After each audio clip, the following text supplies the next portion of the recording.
نن په هغه ځای کې ولاړ یم چېرته چې سردار داود خان د اوبو ډیم افتتاح کړی و او هغه د انجنیرانو سروې کړې وه او د هغې سروې په نتیجه کې انجنیرانو ویلي چې د ننګرهار یو شمېر ولسوالیو ته بلکې د جلال آباد ښار ته به د دې ځای څخه برق ورکول کېږي خو بدبختانه چې سردار داود خان هم داخلي اختلافاتو او د وطن دشمنانو او خاینینو او خارجي لاسوهنو دې ته پرېنښوده چې په دې وطن کې کار وکړي او دې وطن ته ترقي ورکړي پرمختګ ورکړي 40 کاله 50 کاله کېږي چې دا وطن په جنګونو کې راګیر شو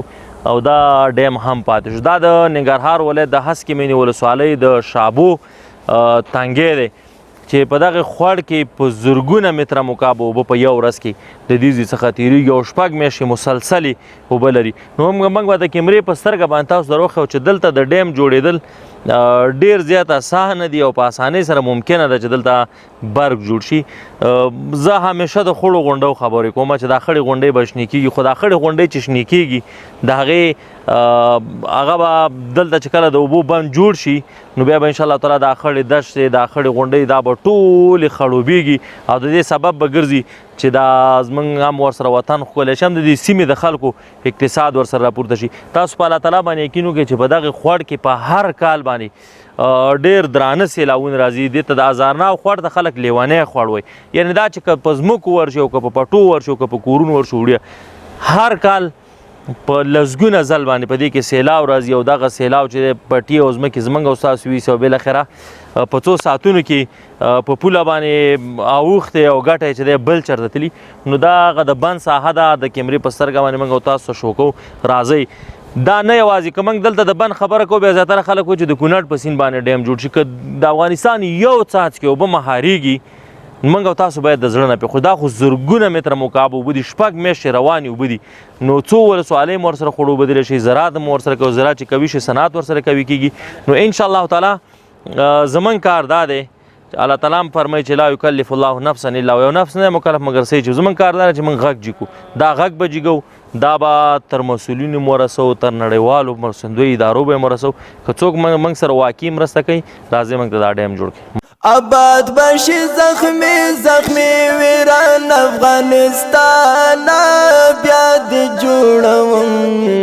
بلا دی واخلم زار دی شم جانان افغانستان بیا دی جوړوم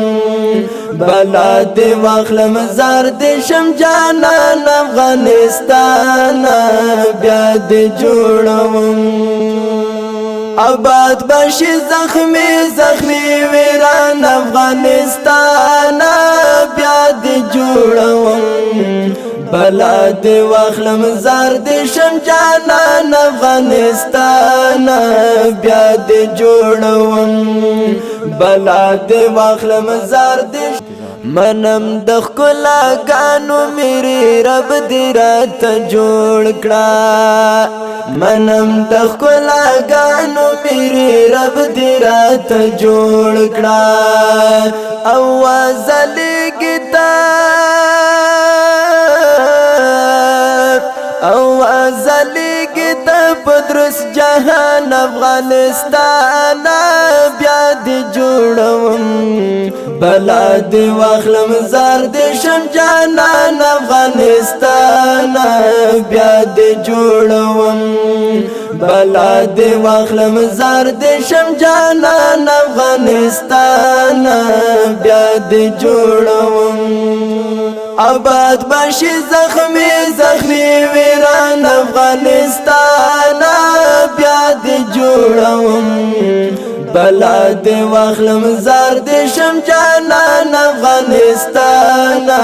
بیا دی جوړوم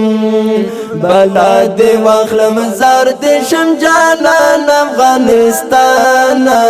بیا دی جوړوم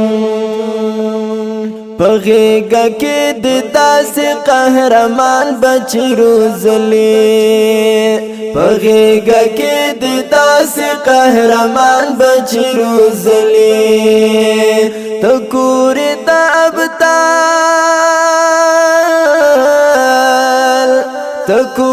دا ابتال و میرویس خان افغانستان بیا دی جوړوم بلا دی واخلم زار دی شم جانان افغانستان بیا دې جوړوم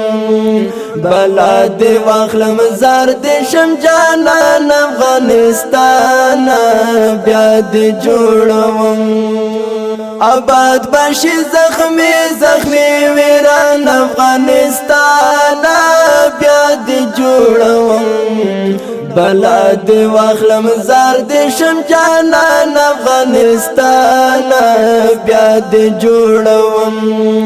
بلا دې واخلم زار دې شم جانان افغانستان بیا دې جوړوم سینا کې دې د هر یرغل په وړاندې مقابل کې سینا کې دې د هر یرغل په وړاندې مقابل کې ځوانان لوګي لوګي